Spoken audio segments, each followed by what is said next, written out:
Marvel का animation experiment आ गया है दोस्तों। व्हाट इफ के सीजन 2 के एपिसोड डेली स्ट्रीम होना शुरू हो गए हैं, जहां देखेंगे हमारे फेवरेट एवेंजर्स के ऑल्टरनेट वर्जन, जहां सिनेरियो नरेशन करेगा जेफरी राइट की आवाज एज द वॉचर। और जहां मार्वल की बात होती है तो ईस्टर एग्स होते ही है। इस वीडियो में बात करेंगे एमसीयू मूवीज, ईस्टर एग्स और व्हाट इफ एपिसोड 1-2 के बारे में।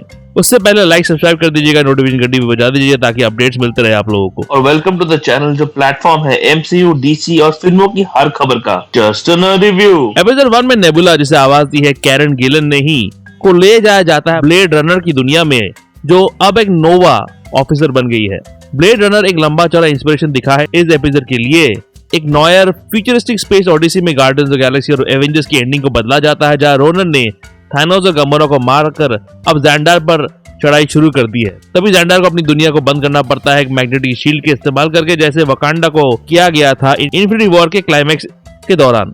ज़ैंडार वही प्लैनेट है जिसे थानोस ने बर्बाद कर दिया था ऑफ स्क्रीन इन्फिनिटी वॉर में। थॉर के इस लाइन से क्लियर हुआ था। Thanos already has the Power Stone because he stole it last week when he decimated Xandar. Xandarian headquarters दिखाया जाता है यहाँ, जो बिल्कुल फिल्म की तरह ही दिखाया गया है। एपिसोड शुरू होती है योंडो की मौत के साथ। माइकल रूकर आवाज देने के लिए वापस आते हैं। सिर्फ एक ही सीन में आवाज सुनाई देती है उनकी। नेबुला की इन्वेस्टिगेशन को रोकता है नोवा कॉप, ये ज़ैंडारियन पुलिस वाले जो गार्डियंस ऑफ द गैलेक्सी में दिखे थे, और इनको लीड करते हुए दिखता है ऑफिसर गार्थन साल, जिन्हें आवाज दी है एक्टर पीटर सेराफिनोविक्स ने, वही एक्टर जिसने इस किरदार को निभाया था guardians of the Galaxy volume 1 में।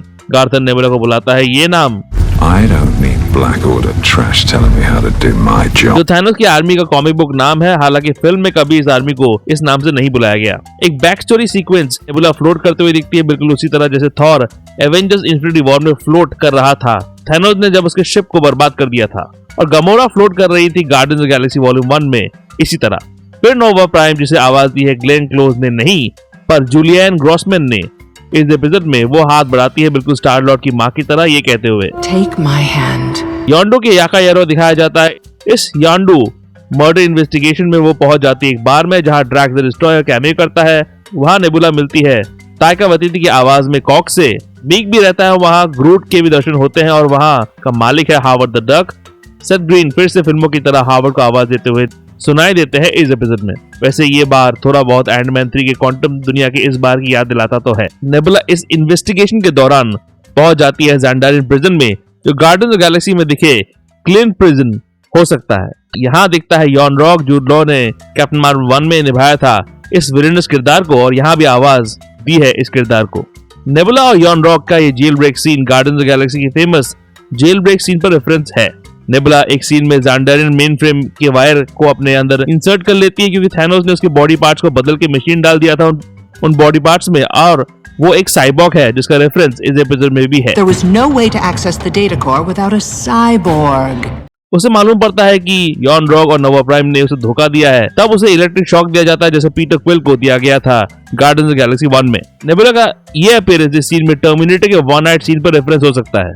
विलेंस को हराने के लिए एक नई टीम असेंबल होती है, जिसमें शामिल है कॉक, मीक, ग्रूट और बिल्कुल comic book accurate red Bandana पहना हुआ हावर्ड द डक। नेबुला पहनती है याका एरो कंट्रोलर, जिससे guardians of the Galaxy movies में योंडो अपने एरो को कंट्रोल करते हुए दिखाई देता था। हावर्ड क्रूक, मीक और कॉक को बुलाता है, ये Rock, paper, scissors, strap up. जो इस सीन पर रेफरेंस है। ये फ्रेम बिल्कुल एवेंजर्स के आइकॉनिक फ्रेम से लिया हुआ है। ग्रूट गार्डियंस ऑफ द गैलेक्सी के इस सीन की तरह अपने स्ट्रेचेबल हाथों से विलेंस की तोली को धोता है। हल्के लोकी धोबी प्रचार की भी याद दिलाई जाती है, जब ग्रूट यॉन रॉक और गार्थन को ऐसे धोता है इस एपिसोड में। एपिसोड 1 काफी मजेदार था, एनिमेशन बहुत कूल था, और नेबुला का ये नॉयर वर्जन में बिग स्क्रीन में देखना चाहूंगा। जहाँ एपिसोड 1 का नाम था what if nebula join the Nova Corp, episode 2 का टाइटल है what if Peter quill attack the earth mightiest heroes, जहाँ दिखाया जाता है कि क्या होता अगर गार्डियंस ऑफ द गैलेक्सी में योंडो पीटर को किडनैप करने के बाद एक्चुअली ईगो को दे देता। ईगो जिसे आवाज दी है guardians of the Galaxy volume 2 में, ईगो का किरदार निभाने वाले कर्ट रसल ने ही छोटे पीटर को मैनिपुलेट करके बना देता है किलिंग मशीन, जो यहाँ पहुंच गया है 1988 न्यूयॉर्क में, और उसे लड़ने के लिए पेगी कार्टर आवाज हेली एटवेल की और हावर्ड स्टार्क आवाज जॉन स्लैटरी की दोनों मिलकर असेंबल करते हैं एक टीम, जिसमें शामिल है एंटमैन और स्कॉट लैंग नहीं, हैंक पिम, माइकल डगलस अपने किरदार को आवाज दे रहे हैं इस एपिसोड में। पिम की बेटी होप पिम भी दिखती है, जिसे आवाज दी उसी यंग बच्ची ने जिसने एंटमैन वॉस्प में होप के छुटपन का किरदार निभाया था, मैडलिन मैग्रो।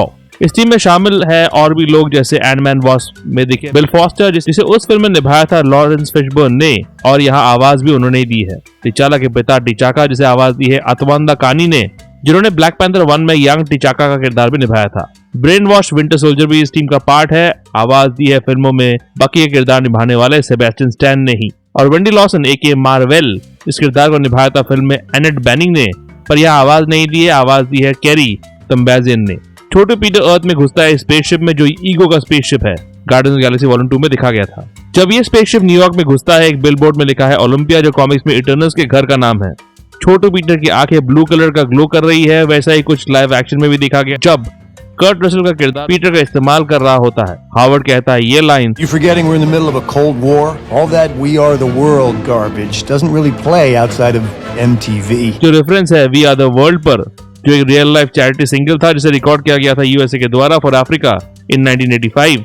कोल्ड वॉर पर भी रेफरेंस है यहाँ, जो यूएसए रशिया के बीच जियोपॉलिटिकल टेंशन पर रेफरेंस है 80s में।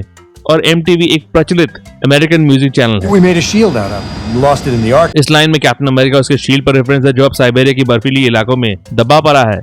ये एकमात्र कैप रेफरेंस नहीं है इस एपिसोड में, by the way. You don't know me. Steve Rogers did. 50 years later, Captain America is still saving my ass. Hang bill foster को रेफर करता है जायंट मैन, जो कॉमिक्स में एक सुपर हीरो का नाम है।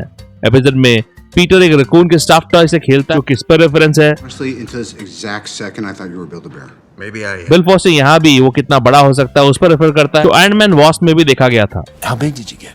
My record, 21 feet. पीटर पर हैंक अपने एंड छोड़ देता है, जो आयरन 1 के इस सीन पर रेफरेंस है।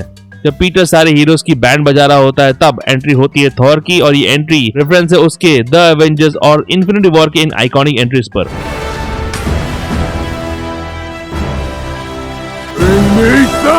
थॉर को आवाज दी है खुद live action Thor Chris Hemsworth ने। पीटर थॉर को वेन हेलन नाम के रॉक बैंड के मेंबर एडी वेन हेलन समझ लेता है, तो पीटर यहाँ भी फिल्मों की तरह गानों से इंस्पायर्ड है। पीटर को इस पॉट में रखा जाता है, वैसे ही पॉट में लोकी को रखा गया था एवेंजर्स में। थॉर अपने साथ ईगो के सेलेस्टियल सिबलिंग्स लाया है, जो लाइव एक्शन में भी देखा गया था guardians of the Galaxy volume 2 में। मसूरी यूएसए में रखा था ईगो ने। मसूरी इस लाइन में भी रेफर होता है, by the way. Hey, what's wrong with Missouri? Missouri? Hope एक वक्त घुसती है म्यूजिक सुनते सुनते, जो पीटर क्विल के आइकॉनिक एंट्री सीन पर रेफरेंस है। सेलेस्टियल कई बार बोला जाता है इस एपिसोड में, क्योंकि ईगो खुद एक सेलेस्टियल है। और कहता है ये line, Not so long as there is breath in my body. जो एवेंजर्स एज ऑफ अल्ट्रॉन में भी थॉर ने कहा था। I am Thor, son of Odin, and as long as there is life in my breast. एक guardians of Galaxy volume 2 throwback में यहाँ भी पीटर को मालूम पड़ता है कि ईगो ने ही उसकी माँ को मारा था, और तब वो ये लाइन कहता है जो उसने उस मूवी में भी कहा था। You killed my mother? You killed my mother! Peter अपने आप का नामकरण करता है। My mom says I'm a Star-Lord. उसने ये कहा, मुझे जेमॉन होन्सू का ये लाइन याद आ गया।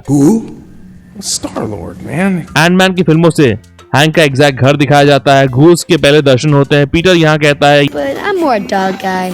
ये जो कॉस्मो द स्पेस डॉग पर रेफरेंस हो सकता है, जो guardians of the Galaxy volume 3 का टीम का भी पार्ट था। हैंक थॉर को बुलाता है इस नाम से, Perhaps you forgot Goldilocks. जो कॉमिक्स में भी उसे बुलाया गया था। थॉर को बियर बड़ा पसंद है, जो थॉर के इस सीन पर रेफरेंस हो सकता है, या फिर एंड गेम पर भी, जहां वो पियक्कर बन गया था। फाइनली ये टीम एक नए मिशन पर निकल जाती है, जहां हावर्ड स्टार्क भी उन्हें ज्वाइन करता है with an initial model of iron man suit. तो ये है कुछ ईस्टर एग्स जो मुझे मिले व्हाट इफ के एपिसोड 1 और 2 से। बाकी के एपिसोड पर भी वीडियो बनाते रहेंगे, अगर कुछ इंटरेस्टिंग मिला तो। आप सबको मेरी तरफ से मेरी क्रिसमस। सैंटा से मेरे विशेष है कि आप लोग लाइक सब्सक्राइब करके रखिएगा। आशा है कि आप सबकी विशेष भी मुकम्मल हो। जॉनथन मेजर्स इज आउट वाला वीडियो आखिर में चेक आउट जरूर कीजिएगा, और ऐसे MCU रिलेटेड वीडियोस के लिए देखते रहिए just a review. Just a review के अपडेट्स के लिए और छोटे बड़े स्निपेट्स के लिए फॉलो कीजिए ऑन ट्विटर @ProNerdReview201 में। कू ऐप में आप मुझे फॉलो कर सकते हैं @ProNerdReview पे, और प्रोनीट डायरी blogspot.com में भी आपको अपडेट्स मिल जाएंगे।